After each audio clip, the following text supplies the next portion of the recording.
Assalamualaikum warahmatullahi wabarakatuh. Perkenalkan, kami dari kelompok 61 Praktikan Lab Simulasi Sistem Industri 2020 Teknik Industri UPN Veteran Jawa Timur. Di sini kami akan menjelaskan materi tentang FENSIM. Sebelumnya perkenalkan, nama saya Farah Ayu Febiola, NPM 143. Di sini saya akan sedikit mereview materi tentang FENSIM dan mensimulasikan studi kasus menggunakan software FENSIM. Sebelumnya kita ketahui terlebih dahulu pengertian dari FENSIM. FENSIM merupakan suatu perangkat pemodelan visual yang membolehkan untuk melakukan konseptualisasi, dokumentasi, simulasi, analisis, dan optimasi model sistem dinamis.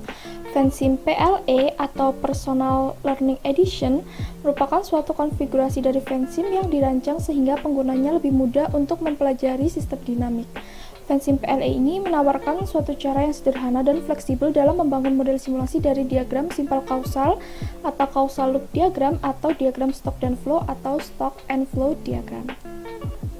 Nah, untuk tema modul kali ini yaitu hasil produksi alam. Adapun yang dimaksud faktor produksi alam adalah faktor yang disediakan oleh alam sebagai bahan mentah atau bahan baku produksi. Yang termasuk faktor produksi salah satunya adalah pengelolaan sumber daya alam. Salah satu contoh hasil produksi alam adalah coklat atau kakao. Luas perkebunan kakao di Indonesia diperkirakan mencapai 1,5 juta hektar yang tersebar di Sulawesi, Sumatera Utara, Sumatera Barat, Jawa Barat, Papua, dan Kalimantan Timur. Dari sebaran perkebunan kakao itu, sekitar 75% produksi kakao negeri ini berada di Sulawesi. Sebuah penelitian menyebutkan bahwa coklat bermanfaat menghindari seseorang terkena penyakit jantung dan pembuluh darah atau kardiovaskular. Nah, permasalahan yang kami hadapi dalam modul ini adalah bagaimana cara membuat sistem dengan menggunakan aplikasi. Pada modul ini dijelaskan mengenai penggunaan perangkat lunak FENSIM dan menyelesaikan masalah untuk mengidentifikasi permasalahan industri yang dapat disimpulkan secara dinamis. Permasalahan yang dihadapi dalam modul ini adalah bagaimana cara mensimulasikan produksi coklat di PT Aneka Kakao dengan menggunakan perangkat lunak FENSIM. Di sini kami akan menyelesaikan permasalahan ini menggunakan aplikasi FENSIM. Nah, berikut adalah sekilas tentang latar belakang dari studi kasus yang akan kami selesaikan. Sekarang kita menuju bab 3 metodologi penelitian, di mana kita akan mendeskripsikan tentang studi kasus yang akan dihadapi, yaitu PT Aneka Kakao merupakan perusahaan di bidang perkebunan coklat yang menerapkan produksi make to stock dengan permintaan yang fluktuatif dan tidak menentu. Dengan kemampuan yang dimiliki, perusahaan tidak setiap bulannya dapat memenuhi permintaan dan kemudian menghasilkan order backlog. PT Aneka Kakao berusaha untuk memenuhi permintaan pelanggan dengan mengubah kapasitas produksi dengan memanfaatkan tenaga kerja yang dimiliki. Namun, yang menjadi permasalahan dalam perusahaan ini adalah banyaknya variabel dalam sistem yang terlibat dalam perencanaan kapasitas produksi. Dengan adanya interaksi antar variabel di dalam sistem, maka langkah awal untuk menyelesaikan permasalahan ini adalah diusulkannya untuk membuat model dan simulasi sistem dinamik. Berdasarkan masalah di atas, maka dibuatlah model simulasi causal loop diagram dengan sasaran utamanya adalah untuk mengidentifikasi variabel-variabel yang terlibat dalam sistem produksi. Untuk mengungkapkan kejadian hubungan sebab akibat, yaitu causal relationship dari variabel-variabel sistem ke dalam bahasa gambar, di mana gambar yang ditampilkan adalah panah-panah yang saling terkait satu sama lain. Dan yang terakhir adalah untuk mengetahui arah hubungan antar variabel. Nah, ini adalah hasil dari causal loop diagram yang dibuat menggunakan software FENSIM. Nah, sekarang saya akan mensimulasikan menggunakan aplikasi FENSIM atau software FENSIM untuk membuat causal loop diagram dari produksi coklat tadi. Jadi, langkah yang pertama adalah kita buka terlebih dahulu software FENSIM. Lalu kita klik File and New Model. Nah, di sini terdapat model setting di mana ada time boundaries atau batasan waktu. Nah, di batasan waktu itu terdapat initial time atau waktu dimulai dan final time atau waktu selesai. Nah, untuk initial time ini kita isi sesuai dengan tahun dimulainya Di sini saya akan menuliskan 2020. Nah, untuk final time di sini saya akan isi 2025. Jadi sekitar 5 tahun. Di sini ada time step atau tingkatan waktu. Jadi nanti setelah softwarenya di run, untuk tiap tahunnya akan ada peningkatan selama 1 tahun. Nah, untuk unit for time di sini bisa dipilih month, week atau apapun, tapi di sini saya akan memilih year atau tahun, dan ini tidak berpengaruh kepada hasil programnya nanti. Lalu kita klik OK. Nah, setelah seperti ini berarti kita sudah masuk ke lembar kerja. Untuk menuliskan variabel-variabelnya nanti kita akan menggunakan variabel. Yang pertama kita akan menulis produksi coklat, karena studi kasus dari modul ini adalah dari produksi coklat.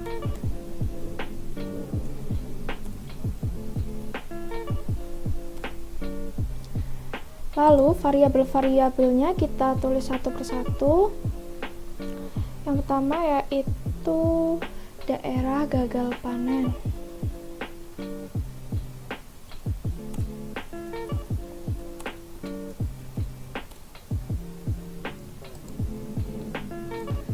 Selanjutnya bahan baku coklat.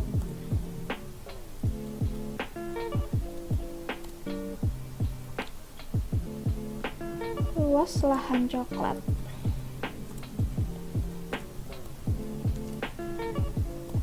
Dan masih banyak variabel-variabel yang lainnya. Setelah itu kita gunakan move or size.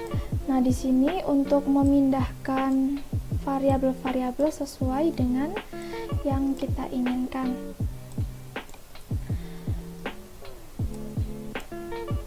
Setelah selesai, kita menggunakan arrow. Nah, fungsi dari arrow ini adalah untuk menghubungkan antara satu variabel dengan variabel yang lainnya, serta untuk mengetahui hubungan antara satu variabel dengan variabel yang lainnya. Misalkan di daerah gagal panen kita klik juga ke produksi coklat. Lalu bahan baku coklat kita klik dan kita arahkan ke produksi coklat. Begitu pula dengan luas lahan coklat dan semua variabel seperti ini. Setelah selesai kita bisa merubah tampilan dari arrow ini, bisa dilengkungkan atau lurus juga bisa, tergantung look yang kita inginkan.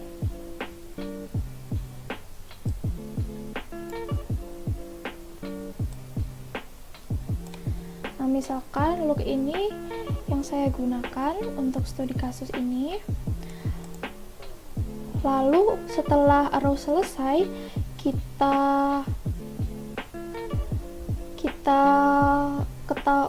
klik kanan untuk mengetahui umpan balik dari setiap variabel dan mengetahui pengaruh apa sih dari variabel itu ke produksi coklat. Misalkan untuk daerah gagal panen, kita klik kanan, kita klik arrow terlebih dahulu, kita klik kanan.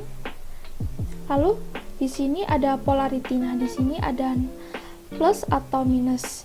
Nah, untuk daerah gagal panen sendiri kita pilih minus. Artinya dari daerah gagal panen itu akan mengakibatkan dampak yang negatif terhadap produksi coklat, atau dari adanya daerah gagal panen akan mengakibatkan penurunan dari produksi coklat.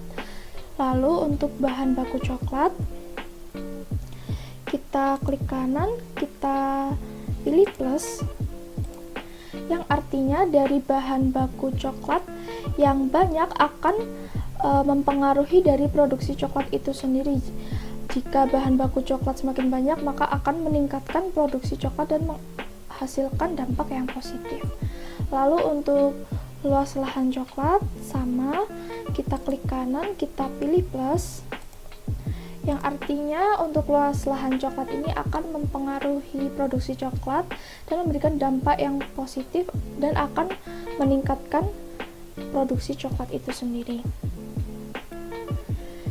Nah, tadi adalah sedikit contoh dari pembuatan causal loop diagram menggunakan aplikasi Vensim, dan hasilnya adalah seperti ini jika sudah dipindah ke dalam Word.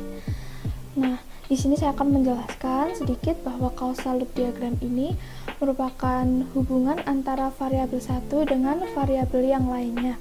Di hubungan ini saling mempengaruhi antara variabel yang satu dengan yang lainnya. Contohnya seperti yang sudah saya jelaskan tadi, misalkan kapasitas produksi ini akan mempengaruhi jumlah tenaga kerja, dan jumlah tenaga kerja juga saling mempengaruhi terhadap kapasitas produksi. Di sini terdapat tanda yaitu plus dan minus yang menunjukkan bahwa plus menunjukkan hubungan yang positif atau terdapat peningkatan, sedangkan minus adalah hubungan yang negatif atau menunjukkan penurunan. Selanjutnya akan dijelaskan oleh teman saya tentang causal flow diagram dan lain-lainnya. Selanjutnya saya Maulana Mario Budingrat, NPM 18032010170 akan menjelaskan tentang cara membuat stroke flow diagram dari studi kasus. Nah, caranya yang pertama yaitu kita klik level, kita tulis di sini jumlah permintaan coklat. Nah, kemudian di sini ada ketersediaan coklat.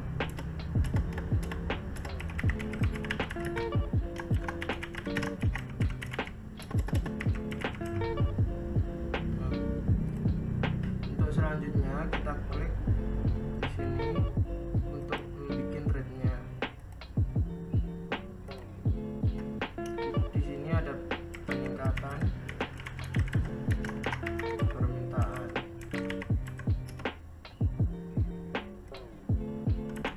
Nah, selanjutnya yang di sini ada penurunan permintaan.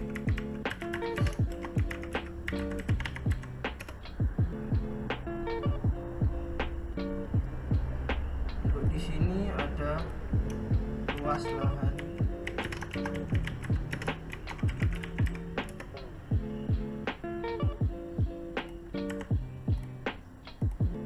Dan di sini ada daerah jagal. Kemudian di sini ada import. Kemudian kita tambahkan variabel-variabelnya. Yang pertama di sini ada persentase peningkatan.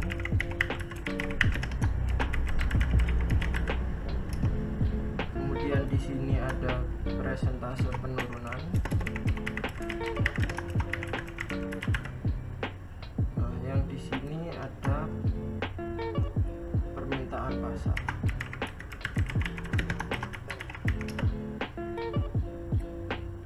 Kemudian kita hubungkan variabel dengan rate-nya menggunakan arrow.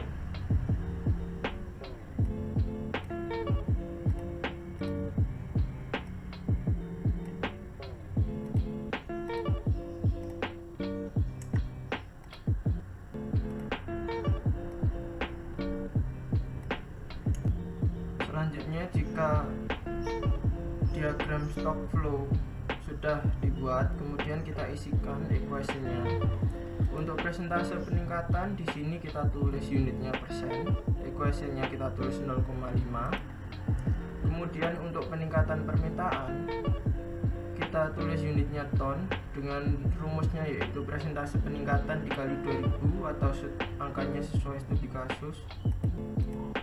Sementara persentase penurunannya kita tulis unitnya persen, ekuasinya 0,4.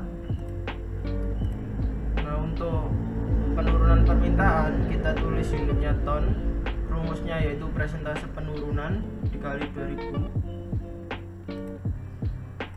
Nah, untuk jumlah permintaan coklat sendiri kita tulis unitnya ton. Untuk rumusnya yaitu peningkatan permintaan dikurangi penurunan permintaan. Initial value-nya ditulis 2000. Nah, untuk ketersediaan bahan baku coklat, unitnya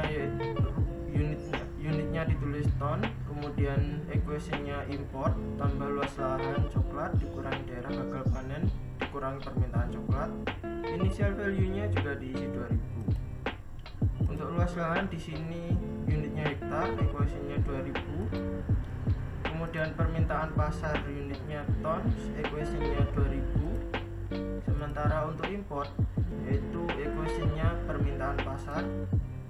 Untuk daerah gagal panen unitnya ton, equation-nya diisi 400.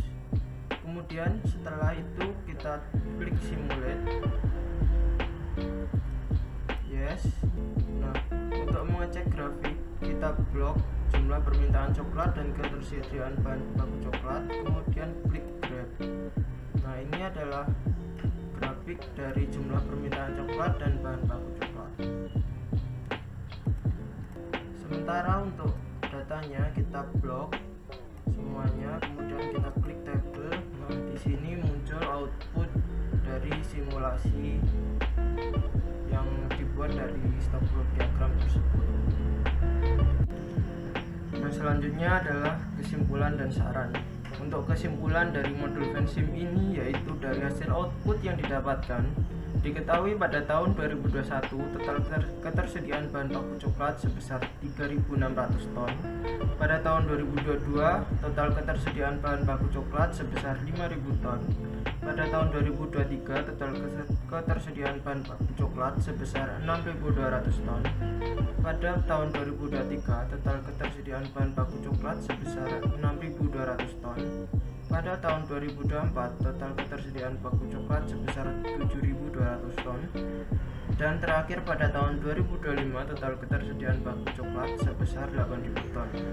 Pada output di atas terlihat bahwa perusahaan dapat memenuhi permintaan coklat dengan peningkatan konsumsi dan penurunan daya beli yang ditetapkan, atau dapat diartikan ketersediaan coklat lebih dari permintaan konsumsi. Rekomendasi penggunaan software untuk penyelesaian masalah adalah menggunakan software Vensim dikarenakan software tersebut lebih mudah digunakan, lebih mudah dipahami, serta lebih mudah dioperasikan. Sekian video dari kelompok kami. Apabila ada kesalahan mohon dimaafkan. Wassalamualaikum warahmatullahi wabarakatuh.